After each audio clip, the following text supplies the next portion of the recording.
Hello my dear friends, നമ്മുടെ ഫിസിക്സിന്റെ പുതിയൊരു ക്ലാസ്സിലേക്ക് എല്ലാവർക്കും സ്വാഗതം. നമ്മൾ പഠിച്ചുകൊണ്ടിരിക്കുന്നത് ഇലക്ട്രിക് പൊട്ടൻഷ്യൽ ആൻഡ് കപ്പാസിറ്റൻസ് എന്ന ചാപ്റ്റർ ആണ്. നമ്മൾ ഇന്ന് ആ ചാപ്റ്ററിന്റെ ഏറ്റവും അവസാനത്തെ ഭാഗമാണ് എടുക്കുന്നത്. നമ്മൾ വളരെ പുതിയ കാര്യങ്ങളൊക്കെ പഠിച്ചു, കപ്പാസിറ്റേഴ്സും കപ്പാസിറ്റൻസ് എന്താണെന്നൊക്കെ. ഇന്ന് നമ്മൾ ഒരു കപ്പാസിറ്റർ എങ്ങനെയൊക്കെ പ്രാക്ടിക്കലി അപ്ലൈ ചെയ്യാം, അല്ലെങ്കിൽ പ്രാക്ടിക്കൽ ആപ്ലിക്കേഷൻസ് എന്തൊക്കെയാണെന്നൊക്കെ ഒന്ന് മനസ്സിലാക്കി ക്ലാസ് അവസാനിപ്പിക്കാം. ഓക്കെ, നമുക്ക് ക്ലാസ്സിലേക്ക് പോകാം. ഓക്കെ, ഞാൻ നിങ്ങളോടൊരു പുതിയ കാര്യം പറയാൻ ശ്രമിക്കുകയാണ്. എനിക്ക് ഒരു സാധനം മേടിക്കണം, കടയിൽ പോയിട്ട് ഞാൻ ഒരു 100 രൂപയുടെ സാധനം വാങ്ങിക്കാൻ പോയി. എൻ്റെ 100 രൂപ നോട്ട് ഉണ്ടാകുന്നത് ഞാൻ കൊടുത്തു. ഞാൻ മറ്റൊരു സാധനം വാങ്ങിക്കാൻ ചെന്നപ്പോൾ എനിക്ക് 250 രൂപയായി. 250 രൂപ നോട്ട്, ഒറ്റ നോട്ട് നമ്മുടെ കയ്യിലുണ്ടോ? ഇല്ല. അപ്പോൾ നമ്മൾ എന്നാ ചെയ്യും? ഒരു 200 റുപ്പീസ് നോട്ട് കൊടുക്കും, ഒരു 50 റുപ്പീസ് നോട്ട് കൊടുക്കും, രണ്ടും കൂടെ ചേർത്ത് 250 ആക്കി കൊടുക്കും, ഇല്ലേ? അല്ലെങ്കിൽ നമുക്കൊരു 330 റുപ്പീസിന് ഒരു ആവശ്യം ഉണ്ടായി. 330 റുപ്പീസ് ആവശ്യം ഉണ്ടാകും. നമ്മൾ എന്നാ ചെയ്യും? ഒന്നെങ്കിൽ 300 റുപ്പീസ് എടുക്കും, പിന്നെ ഒരു 10 റുപ്പീസ് എടുക്കും, അത് ചേർത്ത് 330 ആക്കാം. അല്ലെങ്കിൽ ഒരു 200 റുപ്പീസിന്റെ നോട്ട് എടുക്കാം, ഒരു 100 റുപ്പീസ് നോട്ട് എടുക്കാം, അപ്പോൾ 300 ആയി. പിന്നെ നമുക്ക് 20 റുപ്പീസിന് 10 കൂടെ എടുത്താൽ 330 റുപ്പീസ് ആകാം, അല്ലേ? അപ്പൊ നമ്മളിങ്ങനെ നോട്ടുകളെ കമ്പൈൻ ചെയ്യിച്ചാണ് ആവശ്യമുള്ള ഒരു എമൗണ്ട് നമ്മൾ സ്വരൂപിക്കുന്നത്. അപ്പൊ നമ്മൾ ചെയ്ത് എന്താണ്? നമ്മുടെ റിക്വയർമെന്റ്സിനനുസരിച്ച് നമ്മുടെ നോട്ടുകളെ കമ്പൈൻ ചെയ്ത് കോമ്പിനേഷൻ ഓഫ് നോട്ട്സ് ഉണ്ടാക്കി. അതുപോലെ തന്നെയാണ് എനിക്കൊരു പെർട്ടിക്കുലർ റിക്വയർമെന്റ് ഉണ്ട് കപ്പാസിറ്റൻസിന്റെ, അതായത് ഇത്രത്തോളം ചാർജസിനെ സ്റ്റോർ ചെയ്യാനുള്ള റിക്വയർമെന്റ് ഉണ്ട്. പക്ഷെ എൻ്റെ കയ്യിൽ പലതരത്തിലുള്ള വാല്യൂസ് ഉള്ള, പലതരത്തിലുള്ള സ്റ്റോറേജ് കപ്പാസിറ്റി ഉള്ള കപ്പാസിറ്റേഴ്സ് ഉള്ളെങ്കിൽ ഞാൻ ഈ കപ്പാസിറ്റേഴ്സിനെ കമ്പൈൻ ചെയ്യിക്കും ആ പെർട്ടിക്കുലർ കപ്പാസിറ്റൻസ് ഉള്ള വാല്യൂ ഉള്ള കപ്പാസിറ്റേഴ്സിനെ ആക്കുന്നതിന് വേണ്ടി. അപ്പൊ ഇങ്ങനെ കപ്പാസിറ്റേഴ്സിനെ കമ്പൈൻ ചെയ്ത് കോമ്പിനേഷൻ ഓഫ് കപ്പാസിറ്റേഴ്സ് ഉണ്ടാക്കി എനിക്ക് ഒരു പെർട്ടിക്കുലർ സ്റ്റോറേജ് കപ്പാസിറ്റി ഉള്ള കപ്പാസിറ്റേഴ്സ് ഉണ്ടാക്കാൻ സാധിക്കും. അതിനുവേണ്ടി നമ്മൾ ചെയ്യുന്ന പരിപാടിയാണ് കോമ്പിനേഷൻ ഓഫ് കപ്പാസിറ്റേഴ്സ്. അപ്പൊ നമുക്ക് ഇന്ന് കപ്പാസിറ്റേഴ്സിന്റെ കോമ്പിനേഷൻ ഒക്കെ നോക്കാം. എത്രത്തോളം എങ്ങനെയൊക്കെ ഉള്ള കോമ്പിനേഷൻസ് ആണ് കപ്പാസിറ്റേഴ്സ് ഉള്ളതെന്ന് മനസ്സിലാക്കുകയും ചെയ്യാം.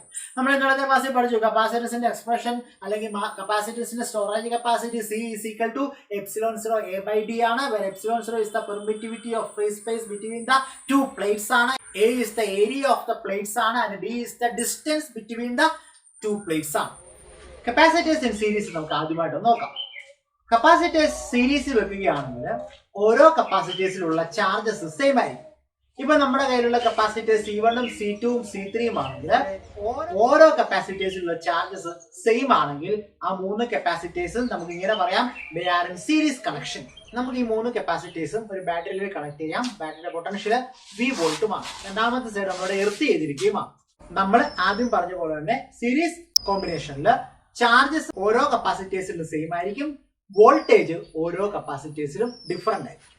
ഇനി നമ്മൾ പാരലൽ കോമ്പിനേഷനെ കുറിച്ച് ശ്രദ്ധിച്ചാൽ ഒരു പാരലൽ കോമ്പിനേഷനിൽ വോൾട്ടേജ് ഓരോ കപ്പാസിറ്റേഴ്സിലും സെയിം ആയിരിക്കും, പക്ഷേ ചാർജസ് ഡിഫറെന്റ് ആയിരിക്കും. പൊട്ടൻഷ്യൽ ഡിഫറൻസ് ഓരോ കപ്പാസിറ്ററിലേക്കും സെയിം ആയിരിക്കും, പക്ഷേ ചാർജസ് ഡിഫറെന്റ് ആയിരിക്കും. ഒരു പാരലൽ കോമ്പിനേഷൻ തിരിച്ചറിയണമെങ്കിൽ നമുക്കിപ്പോൾ ഈ ഫിഗറിൽ കാണാം, ആ പാരലൽ കോമ്പിനേഷന്റെ C1 C2 C3 ഓരോ കപ്പാസിറ്റേഴ്സിന്റെയും ലെഫ്റ്റിലുള്ള പ്ലേറ്റുകൾ എല്ലാം തന്നെ ഒരു കോമൺ പോയിന്റിലേക്കാണ് ജോയിൻ ചെയ്തിരിക്കുന്നത്. മാത്രമല്ല റൈറ്റിലുള്ള പ്ലേറ്റ്സുകൾ കാണാം, അതെല്ലാം മറ്റൊരു കോമൺ പോയിന്റിലേക്കാണ് ജോയിൻ ചെയ്തിരിക്കുന്നത്. നമുക്കറിയാം ഗവൺമെന്റ് നമുക്ക് തന്ന സപ്ലൈ എത്രയാണ്, എത്ര വോൾട്ടേജ് ആണ്? 220 വോൾട്ട്. 220 വോൾട്ട് സപ്ലൈ ആണ് നമ്മുടെയൊക്കെ വീടുകളിലേക്ക് ഗവൺമെന്റ് തരുന്നത്. എന്ന് വെച്ചാൽ നമ്മുടെ വീട്ടിലെ ഓരോ അപ്ലയൻസസിനും ഈ 220 വോൾട്ട് ആണ് കിട്ടുന്നത്. അതായത് നമുക്ക് ഫ്രിഡ്ജിനും 220 വോൾട്ട് ആണ് കിട്ടുന്നത്, നമ്മുടെ വീട്ടിലെ ടെലിവിഷനും 220 വോൾട്ട് ആണ് കിട്ടുന്നത്, അവൻ ഉണ്ടെങ്കിൽ ആ അവനും 220 വോൾട്ട് ആണ് കിട്ടുന്നത്, ഇനി അയൺ ബോക്സ് ഉണ്ടെങ്കിൽ അയൺ ബോക്സിനും 220 വോൾട്ട് ആണ് കിട്ടുന്നത്. ഏത് മെഷീൻസിനും ഏത് ഉപകരണത്തിനും കിട്ടുന്ന വോൾട്ടേജ് എത്രയായിരിക്കണം? 220 വോൾട്ട് ആയിരിക്കും. But we also know that the current required for all these equipments are different. ഇല്ലേ? നമ്മൾ ഈ പറഞ്ഞ എല്ലാ എക്യുപ്മെന്റ്സിനും, ഫ്രിഡ്ജിനും ടെലിവിഷനും അയൺ ബോക്സിനും ഒക്കെ ആവശ്യമായിട്ടുള്ള, പ്രവർത്തിക്കാൻ ആവശ്യമായിട്ടുള്ള കറണ്ട് എന്തായിരിക്കും? ഡിഫറെന്റ് ആയിരിക്കും. അപ്പൊ ഈ കറണ്ട് എന്ന് പറയുന്നത് ഡിഫറെന്റ് ടേം ആണ്, ഡിഫറെന്റ് ക്വാണ്ടിറ്റി ആണ്. എത്രത്തോളം പവർഫുൾ ആയിരിക്കും നമ്മുടെ എക്യുപ്മെന്റ്, അത്രത്തോളം കറണ്ട് ആണ് നമുക്ക് ആവശ്യമായിട്ട് വരും ആ ഉപകരണം വർക്ക് ചെയ്യുന്നതിന് വേണ്ടി. അതായത് നമുക്കറിയാം നമ്മുടെയൊക്കെ വീടുകളിൽ 9 വാട്ടിന്റെ ബൾബ് ഉണ്ട്, 9 വാട്ട് WATT, 14 വാട്ടിന്റെ ബൾബ് ഉണ്ട്. അപ്പൊ ഇവരുടെയൊക്കെ പവറുകൾ വ്യത്യസ്തമാണ്, പവറുകൾ. അപ്പൊ അത്രയൊക്കെ പവർ ഉള്ള ഉപകരണങ്ങളെ വർക്ക് ചെയ്യാൻ അതിനനുസരിച്ചുള്ള കറണ്ടും ആവശ്യമാണ്. അപ്പൊ ഈ 9 വാട്ടിലുള്ള ബൾബ് വർക്ക് ചെയ്യാനും 14 വാട്ടിലുള്ള ബൾബ് വർക്ക് ചെയ്യാനും ആവശ്യമായിട്ടുള്ള കറണ്ട് ഡിഫറെന്റ് ആണ്. പക്ഷെ ഇവിടേക്ക് എത്തുന്ന വോൾട്ടേജ് എപ്പോഴും എന്തായിരിക്കും? 9 വാട്ടിനും 220 വോൾട്ട് ആണ് സപ്ലൈ കൊടുക്കുന്നത്. അതുപോലെ 14 വാട്ട് ബൾബ് വർക്ക് ചെയ്യാനും 220 വോൾട്ട് സപ്ലൈ ആണ് കൊടുക്കുന്നത്. മാത്രമല്ല ടെലിവിഷന് കൊടുക്കുന്ന വോൾട്ടേജും 220 വോൾട്ടാണ്. ഫ്രിഡ്ജിന് കുറച്ചും കൂടെ പവർ ഉള്ളത്, അപ്പൊ കുറച്ചും കൂടെ കൂടുതൽ കറണ്ട് ആവശ്യമായിട്ട് വരും. പക്ഷെ വോൾട്ടേജ് കൊടുക്കുന്നത് എത്ര തന്നെയാണ്? 220 വോൾട്ട് തന്നെയാണ്. അപ്പോൾ നമ്മൾ നേരത്തെ പറഞ്ഞ പോലെ തന്നെ പാരലൽ കണക്ഷന് വോൾട്ടേജ് എപ്പോഴും എന്തായിരിക്കും? കോൺസ്റ്റന്റ് ആയിരിക്കും. പൊട്ടൻഷ്യൽ ഡിഫറൻസ് എപ്പോഴും കോൺസ്റ്റന്റ് ആയിരിക്കും. അപ്പൊ നമ്മുടെ വീടിനുള്ളിലെ കണക്ഷൻസ് ഒക്കെ എന്ത് കണക്ഷൻ ആയിരിക്കും? എല്ലായിടത്തും ഒരേ വോൾട്ടേജ് അല്ലേ വേണ്ടേ? ടെലിവിഷനാണെങ്കിലും ഫ്രിഡ്ജിനാണെങ്കിലും അയൺ ബോക്സിനാണെങ്കിലും ഒരുപോലെ വോൾട്ടേജ് വേണ്ടേ? അപ്പോൾ ഇവിടെയൊക്കെ ഉള്ള പൊട്ടൻഷ്യൽ ഡിഫറൻസ് സെയിം ആയിരിക്കണമെങ്കിൽ എങ്ങനെയുള്ള കണക്ഷൻ ആയിരിക്കും? വീടിനുള്ളിൽ പാരലൽ കണക്ഷൻ ആയിരിക്കും. അതല്ലാതെ നമുക്ക് പറയാൻ സാധിക്കുമോ ഫ്രിഡ്ജിന് 220 വോൾട്ട് കിട്ടി, അതിന് നമുക്ക് KICB-കാരോട് പറയാം എന്റെ ടിവിക്ക് 220 വോൾട്ട് വേറൊരു കണക്ഷൻ തരണം, 220 വോൾട്ട് ടിവിക്കും തരണം. അതല്ല നമുക്ക് അയൺ ബോക്സിന് 220 വോൾട്ട് വേണം, അതിന് മറ്റൊരു 220 വോൾട്ട് നമുക്ക് തരണം എന്ന് നമുക്ക് പറയാൻ പറ്റുമോ? അപ്പോൾ വീട്ടിലുള്ള കണക്ഷൻസ് പാരലാണ്. അതുകൊണ്ട് എന്ത് സംഭവിക്കും? എല്ലായിടത്തും ഒരേ വോൾട്ടേജ് ആയിരിക്കും ചെല്ലുന്നത്. ഓക്കെ, അപ്പൊ നമുക്ക് കപ്പാസിറ്റേഴ്സ് സീരീസിലും പാരലും വെക്കാമെന്ന് മനസ്സിലായി. നമുക്കിനി സീരീസ് കപ്പാസിറ്റൻസിനെ കുറിച്ച് കൂടുതൽ മനസ്സിലാക്കാം. ഒരു കപ്പാസിറ്റർ സീരീസ് വെച്ച് നമ്മൾ പറഞ്ഞു ആരാണ് കോൺസ്റ്റന്റ്? ചാർജസ് കോൺസ്റ്റന്റ് ആണ്, പക്ഷെ വോൾട്ടേജ് എന്താണ്? ഡിഫറെന്റ് ആണ്. അതുകൊണ്ട് തന്നെ കപ്പാസിറ്റർ സീരീസിൽ കമ്പൈൻ ചെയ്യുമ്പോൾ there is only one way for the current to proceed through the capacitors. അതായത് കറണ്ടിന് മുന്നോട്ട് പോകണമെങ്കിൽ ഈ കപ്പാസിറ്ററിന്റെ ഒരേ ഒരു വഴിയേ ഉള്ളൂ. ഓരോ കപ്പാസിറ്ററിന്റെ വാലയില് അടുത്ത കപ്പാസിറ്ററോട് കണക്ഷൻ പോയിരിക്കുകയല്ലേ, ശരിയല്ലേ? ഇനി അഥവാ ഈ കപ്പാസിറ്റർ രണ്ടാമത്തെ കപ്പാസിറ്റർ ബ്രേക്ക് ഡൗൺ ആയെന്ന് വിചാരിച്ചോളൂ, അതായത് നശിച്ചു പോയെന്ന് വിചാരിച്ചോളൂ. അങ്ങനെയാണെങ്കിൽ കറണ്ട് ഇനി C1 നിന്ന് C3 എത്തില്ല. കാരണം ഇടയ്ക്കത്തെ കപ്പാസിറ്റർ ബ്രേക്ക് ഡൗൺ ആയാൽ വേറെ വഴിയില്ല കറണ്ടിന് ചെല്ലുന്നതിന് വേണ്ടി. ഓക്കെ, കറണ്ട് എന്താണെന്ന് നിങ്ങൾക്ക് അറിയാം. Current is the rate of flow of charges ആണ്. കാരണം ഇങ്ങനെ എഴുതാം, കറണ്ട് I = Q/T ആണ്. അപ്പോൾ നമുക്കറിയാം ഒരു കപ്പാസിറ്റർ സീരീസ് വെച്ചാൽ ചാർജ് സെയിം ആണ്. അങ്ങനെയാണെങ്കിൽ നമുക്കിപ്പോൾ ഇവിടെ കാണാം ആദ്യത്തെ കപ്പാസിറ്ററിലെ ചാർജും Q ആണ്, C2 എന്ന കപ്പാസിറ്ററിലും ചാർജ് Q ആണ്, C3 എന്ന കപ്പാസിറ്ററിലും ചാർജ് Q ആണ്. പക്ഷേ നമ്മൾ നേരത്തെ പറഞ്ഞു വോൾട്ടേജ് എന്തായിരിക്കും? ഡിഫറൻ്റ് ആയിരിക്കും. കാരണം ഒന്നാമത്തെ കപ്പാസിറ്റർ ഉപയോഗിച്ചതിന് ശേഷമുള്ള വോൾട്ടേജ് രണ്ടാമത്തെ കപ്പാസിറ്ററിലേക്ക് ചെല്ലുകയുള്ളൂ. വോൾട്ടേജ് ഡിഫറൻ്റ് ആണ്. അപ്പോൾ നമുക്ക് കപ്പാസിറ്റർ നമ്പർ 1 വോൾട്ടേജ് V1 എന്ന് എഴുതാം, കപ്പാസിറ്റർ നമ്പർ 2 വോൾട്ടേജ് V2 എന്ന് എഴുതാം, കപ്പാസിറ്റർ നമ്പർ 3 വോൾട്ടേജ് V3 എന്നും എഴുതാം. അതുകൊണ്ട് ടോട്ടൽ പൊട്ടൻഷ്യൽ നമുക്ക് ഇങ്ങനെ പറയാം, V = V1 + V2 + V3 ആണെന്ന് പറയാം. കപ്പാസിറ്റൻസിന്റെ ഫോർമുല നമുക്കറിയാം, C = Q/V. നമുക്ക് ഇവിടുന്ന് കിട്ടി Q = CV ആണ് നമ്മൾ നേരത്തെ പഠിച്ചത്. അപ്പോൾ C = Q/V ആണ്. ഈ വാല്യൂസ് എല്ലാം നമ്മൾ V = V1 + V2 + V3 കൊടുത്താൽ നമുക്ക് ഇങ്ങനെ എഴുതാം. Therefore, V = V എന്ന് പറയുന്നത് ഇപ്പോൾ എന്താണ്? The total potential. Total potential എന്ന് വെച്ചാൽ total charge Q/ total capacitance C ആയിരിക്കും. ഓക്കെ, അപ്പോൾ Q/C = നമുക്ക് ഇങ്ങനെ എഴുതാം, Q/C1 + Q/C2 + Q/C3 ആണ്. അങ്ങനെയാണെങ്കിൽ നമുക്ക് ഈ Qനെ കോമൺ എടുത്ത് വെളിയിലെടുത്താൽ LHSലും RHSലും Q ക്യാൻസൽ ആയി പോകും. Therefore 1/C = 1/C1 + 1/C2 + 1/C3 എന്ന് എഴുതാം. That is 1/CS. CS എന്ന് പറയുന്നത് കപ്പാസിറ്റേഴ്സ് ഇൻ സീരീസ് എന്നാണ്, ടോട്ടൽ കപ്പാസിറ്റേഴ്സ് സീരീസ് എന്നാണ്. സോ അപ്പോൾ 1/CS = 1/C1 + 1/C2 + 1/C3 ആണ്.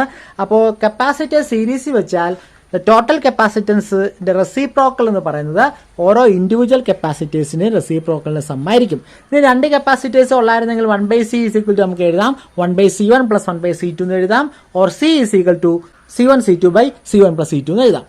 ഇനി n കപ്പാസിറ്റേഴ്സ് ഉണ്ടെങ്കിലോ നമുക്ക് ഇങ്ങനെ എഴുതാം, 1/C = 1/C1 + 1/C2 + 1/C3 + etc. up to 1/Cn എന്നും എഴുതാം. അങ്ങനെയാണെങ്കിൽ നമുക്ക് ഈ കപ്പാസിറ്റേഴ്സിന്റെ വാല്യൂ, അതായത് C1ന്റെയും C2ന്റെയും C3യുടെയും വാല്യൂ ഒക്കെ സെയിം ആണെങ്കിൽ നമുക്കതിനെ ഇങ്ങനെ എഴുതാം. അതായത് ഓരോ കപ്പാസിറ്റേഴ്സിന്റെ വാല്യൂ C ആണെങ്കിൽ 1/CS = സീരീസിൽ വെച്ചിരിക്കുന്ന capacitors 1/CS = 1/C + 1/C + 1/C + etc. up to n എണ്ണം ഉണ്ടെങ്കിൽ etc. up to n എന്ന് എഴുതാം. ഈ 1/C + 1/C + 1/C നമുക്ക് 1/C കോമൺ എടുത്താൽ അത് into 1 + 1 + 1 + etc. up to n എന്ന് എഴുതാമല്ലോ. അങ്ങനെയാണെങ്കിൽ 1/CS = 1/C ഇൻറ്റു 1 + 1 + 1 + അങ്ങനെ 10 കപ്പാസിറ്റേഴ്സ് ഉള്ളെങ്കിൽ നമുക്ക് 10 പ്രാവശ്യം 1 കൂട്ടണം, 10 കിട്ടും അല്ലേ. 20 കപ്പാസിറ്റേഴ്സ് ഉണ്ടെങ്കിൽ 20 പ്രാവശ്യം കൂട്ടണം. അപ്പോൾ n കപ്പാസിറ്റേഴ്സ് ഉണ്ടെങ്കിൽ n പ്രാവശ്യം കൂട്ടണം. അപ്പോൾ 1/C × n എന്ന് കിട്ടും. അപ്പോൾ 1/CS = n/C എന്ന് കിട്ടും, ഓർ CS = റെസിപ്രോക്കൽ എടുക്കണം അല്ലേ. ടോട്ടൽ കപ്പാസിറ്റൻസ് ഇൻ സീരീസ് എന്ന് പറയുന്നത് C/N എന്നും കിട്ടും. അങ്ങനെയാണെങ്കിൽ കപ്പാസിറ്റർ സീരീസ് വെച്ചാൽ നമുക്കൊരു കാര്യം മനസ്സിലാക്കാം, എഫക്റ്റീവ് കപ്പാസിറ്റൻസ് അഥവാ ടോട്ടൽ കപ്പാസിറ്റൻസ് എന്നാ പറ്റുക, കുറയുകയാണ് ചെയ്യുന്നത് അല്ലേ. അത് നിങ്ങൾക്ക് ഒരു പ്രോബ്ലം ചെയ്യുമ്പോൾ മനസ്സിലാകും. അപ്പോൾ കപ്പാസിറ്റർ സീരീസ് വെച്ചാൽ ടോട്ടൽ കപ്പാസിറ്റൻസ് കുറയും. ഇനി നമുക്കൊരു കപ്പാസിറ്റർ പാരലിൽ വെച്ച് നോക്കാം. പാരലൽ കണക്ഷൻ എങ്ങനെയാണെന്നൊക്കെ നമ്മൾ നേരത്തെ തന്നെ മനസ്സിലാക്കിയിരുന്നു. ഇപ്പം നമുക്ക് 3 കപ്പാസിറ്റേഴ്സ് ഉണ്ട്, C1ഉം C2ഉം C3യും. പാരലിന്റെ പ്രത്യേകത എന്താണ്? വോൾട്ടേജ് സെയിം ആണ്, പൊട്ടൻഷ്യൽ ഡിഫറൻസ് സെയിം ആണ്, പക്ഷേ കറണ്ട് എന്താണ്? കറണ്ട് ഡിഫറൻ്റ് ആണ്. അപ്പോൾ നമുക്ക് 3 കപ്പാസിറ്റേഴ്സും കൂടെ ഒരു കോമൺ പോയിന്റിലാണ് വന്നിരിക്കുന്നത്. ഞാനൊരു ബാറ്ററിയിലോട്ട് അറ്റാച്ച് ചെയ്തിട്ടുണ്ട്. ആ ബാറ്ററിയുടെ വോൾട്ടേജ് V വോൾട്ട് ആണ്.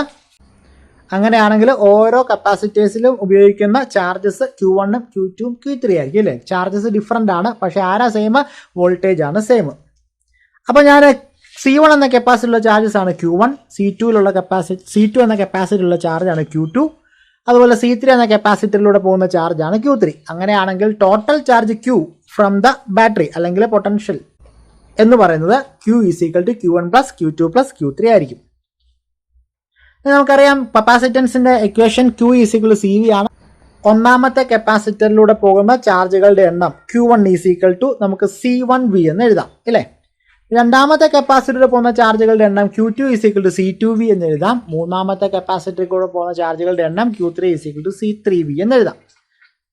ഇനി അങ്ങനെയാണെങ്കിൽ total charge Q = Q1 + Q2 + Q3 ആണല്ലോ. അപ്പോൾ നമുക്ക് Q = C1V + C2V + C3V എന്ന് എഴുതാം. ആൻഡ് Q എന്ന് പറയുന്ന ടോട്ടൽ ചാർജ് ആണ്, Q = CV ആണ്. ഓക്കെ, അപ്പോൾ CV = C1V + C2V + C3V ആണ്. V കോമൺ എടുത്താൽ നമുക്ക് LHSലും RHSലുള്ള V ക്യാൻസൽ ചെയ്യാം. Therefore C = total capacitance in parallel = CP = C1 + C2 + C3 ആണ്. അപ്പോൾ നമുക്ക് മനസ്സിലാക്കാം, കപ്പാസിറ്റേഴ്സ് പാരലൽ വെച്ചാൽ എഫക്റ്റീവ് കപ്പാസിറ്റൻസ് ഇൻക്രീസ് ചെയ്യും, കൂടുമെന്നും കപ്പാസിറ്റർ സീരീസ് വെച്ചാൽ എഫക്റ്റീവ് കപ്പാസിറ്റൻസ് കുറയുമെന്നും മനസ്സിലാക്കാം. ഇനി നമ്മൾ നേരത്തെ പറഞ്ഞോളൂ, ഈ 3 കപ്പാസിറ്റേഴ്സും അല്ലെങ്കിൽ വെച്ചിരിക്കുന്ന കപ്പാസിറ്റേഴ്സിന്റെ എല്ലാം കപ്പാസിറ്റൻസിന്റെ വാല്യൂ സെയിം ആണെങ്കിൽ നമുക്ക് എഴുതാം CP = C1ന്റെ വില C ആണ്, C2ന്റെ വില C ആണെങ്കിൽ C + C + C, N capacitors ഉണ്ടെങ്കിൽ plus etcetera up to N ആണ്. ഓർ CP = C കോമൺ എടുത്താൽ 1 + 1 + 1 plus etcetera up to N ആണ്. ഓർ CP = C ഇൻറ്റു നമുക്ക് 1 + 1 + 1 കൂട്ടിയാൽ 10 കപ്പാസിറ്റേഴ്സ് ആണെങ്കിൽ 1 + 1 10 പ്രാവശ്യം എഴുതിയാൽ മതി, 10 എന്ന് കിട്ടും. N കപ്പാസിറ്റേഴ്സ് ആണെങ്കിൽ 1 + 1 N ടൈംസ് എഴുതും. അപ്പോൾ ആൻസർ എത്രയാണ്? N എന്ന് കിട്ടും. അപ്പോൾ നമുക്ക് അവിടെ എഴുതാം C = അഥവാ CP = C ഇൻറ്റു N എന്ന് എഴുതാം. ഓർ CP = NC എന്നും എഴുതാം.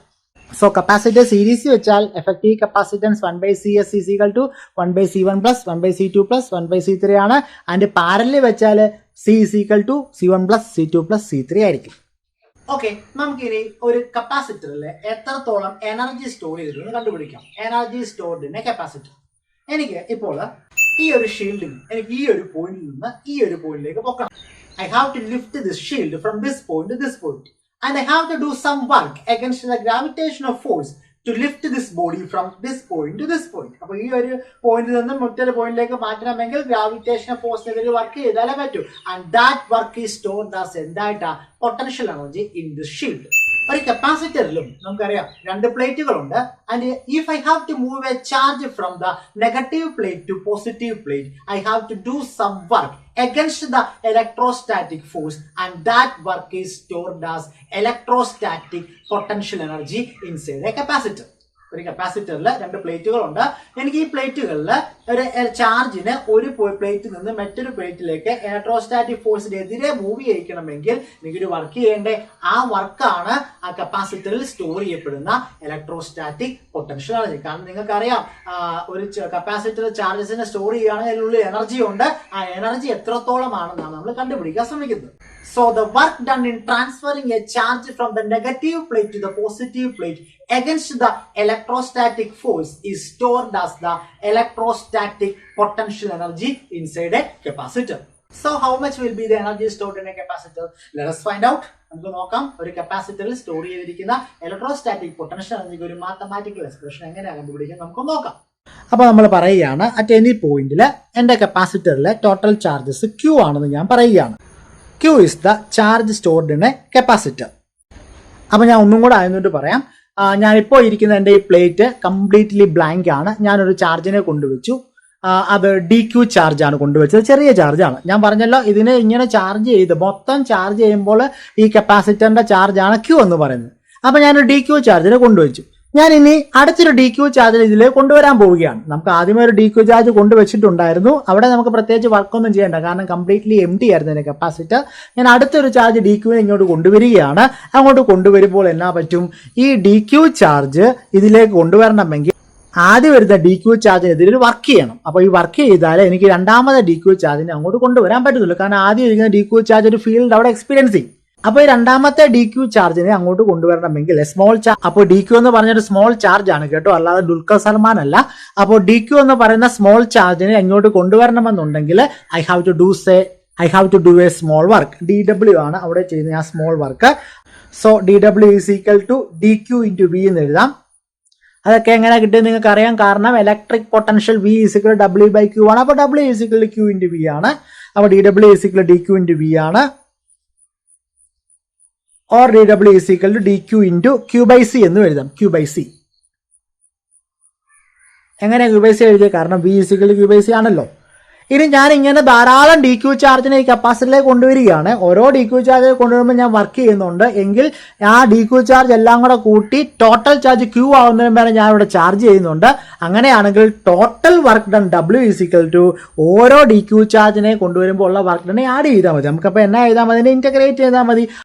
That is W is equal to integral DW ആണ്. That is equal to W is equal to integral Q/C into DQ എന്ന് എഴുതാം. ഓക്കെ, ഞാൻ ആദ്യമേ പറഞ്ഞല്ലോ ഇന്റഗ്രേഷൻ ചെയ്യുന്നത് എവിടം തൊട്ടാണ്, അപ്പോൾ എവിടം തൊട്ടുള്ള ഇന്റഗ്രേഷൻ ആരംഭിക്കണം. ആദ്യമേ ഈ കപ്പാസിറ്റർ കംപ്ലീറ്റ്ലി ബ്ലാങ്ക് ആയിരുന്നു, യാതൊരു വസ്തുക്കളും ഇല്ലായിരുന്നു ഈ capacitor. It is plain capacitor ആയിരുന്നു. അപ്പോൾ 0 ആയിരുന്നു ഇനിഷ്യലി ഇതിന്റെ ചാർജ്. അതിന്റെ അവസാനം എവിടം വരെ എത്തിച്ചു, നമ്മൾ Q വരെ എത്തിച്ചു അല്ലേ. അപ്പോൾ 0 തൊട്ട് Q വരെ, അത് ലിമിറ്റ് കൊടുക്കാം, 0 to Q ആണ്. 1/C ഇന്റഗ്രേറ്റ് ചെയ്യാൻ പറ്റില്ല, കാരണം C കോൺസ്റ്റന്റ് ആണ്. അപ്പോൾ 1/C പുറത്തായി. 1/C to integral 0 to Q DQ ആണ്.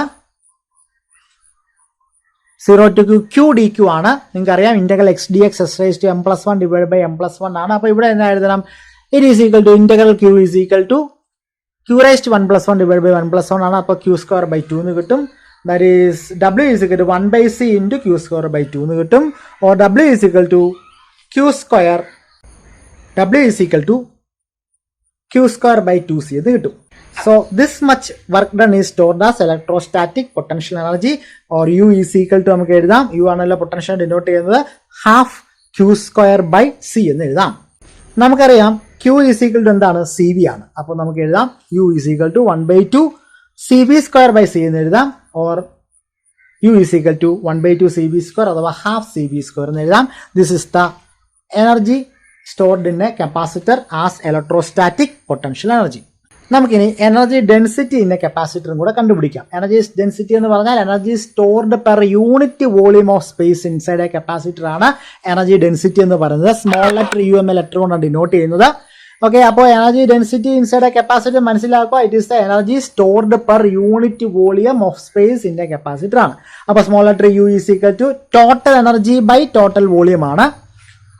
വോളിയം നമുക്ക് ഇങ്ങനെ എഴുതാം, ഏരിയ ഇൻറ്റു ഡിസ്റ്റൻസ് ആണ്, where D is the distance between the plates ആണ്. ഓക്കെ, അപ്പോൾ നമുക്കറിയാം ഒരു കാലപ്പേർ കപ്പാസിറ്ററിന്റെ കപ്പാസിറ്റൻസ് എത്രയാണ്, C is equal to ε0 A/D ആണ്. അപ്പോൾ നമുക്കിവിടെ Cക്ക് സബ്സ്റ്റിറ്റ്യൂട്ട് ചെയ്യാം. That is equal to 1/2 into ε0 A/D into V² divide by AD ആണ്. എയും ക്യാൻസൽ ആയിപ്പോൾ. That is equal to 1/2 ε0 V/D the whole square എന്ന് എഴുതാം. നമ്മൾ നേരത്തെ പഠിച്ചു V/D, വോൾട്ടേജ് ബൈ ഡിസ്റ്റൻസ് എന്താണ്, ഇലക്ട്രിക് ഇന്റൻസിറ്റി ആണ്. Electric intensity is equal to dV/dx നമ്മൾ കുറച്ച് മുമ്പ് നമ്മൾ നേരത്തെയുള്ള ക്ലാസ്സുകളിൽ പഠിച്ചിട്ടുണ്ടല്ലോ. അപ്പോൾ V/D is equal electric intensity E ആണ്. അപ്പോൾ നമുക്ക് എഴുതാം U is equal to 1/2 ε0 E² എന്ന് എഴുതാം. So this is the energy density stored in a capacitor. അപ്പോൾ നമ്മളിപ്പോൾ energy stored in a capacitor half CV² ആണ് കണ്ടുപിടിച്ചു. And energy density of a capacitor is half ε0 E² ആണ് കണ്ടുപിടിച്ചു. എല്ലാ ഇക്വേഷൻസും നമുക്ക് മനസ്സിലാക്കി വെക്കാം.